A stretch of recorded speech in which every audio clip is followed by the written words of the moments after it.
A reading from the Holy Gospel according to Luke chapter 2 verses 41 to 51, passage taken from the Message version of the Bible. Every year, Jesus' parents traveled to Jerusalem for the feast of Passover. When he was 12 years old, they went up as they always did for the feast.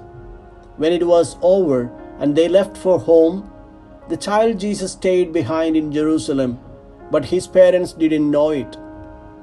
Thinking he was somewhere in the company of pilgrims, they journeyed for a whole day and then began looking for him among relatives and neighbors.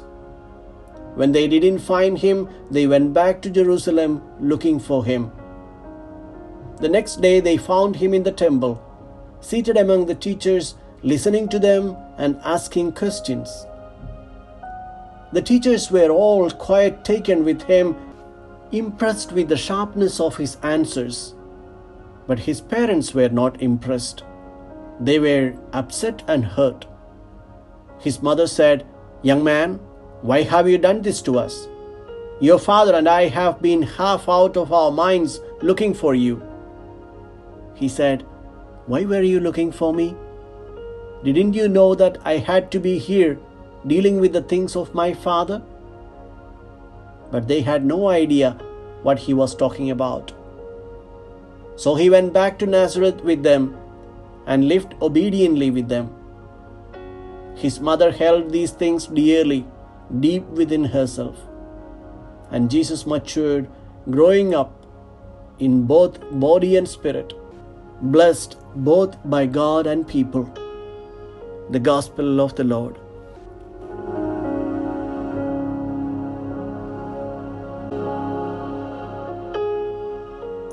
Reflections on the Gospel according to Luke chapter 2 verses 41 to 51. Today the Church celebrates the solemnity of Saint Joseph, the head of the Holy Family of Nazareth and the patron of the Universal Church. The Universal Church celebrates her beloved Father, declaring it a special occasion of love and mercy. Pope Francis had given 7 qualities of this Father for our reflection and imitation.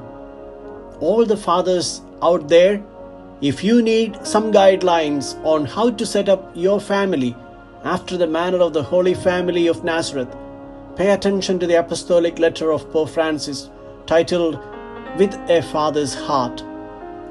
Pope Francis narrates 7 virtues that are evident in the life of Saint Joseph as described in the Gospels.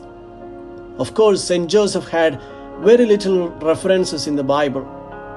The father figure of Joseph is portrayed by Pope Francis with these qualities: a beloved father, a tender loving father, an obedient father, an accepting father, a father who is creatively courageous, a working father, a father in the shadows, a man who was entrusted with the care of the most precious possession of God the Father could not be anything less than that.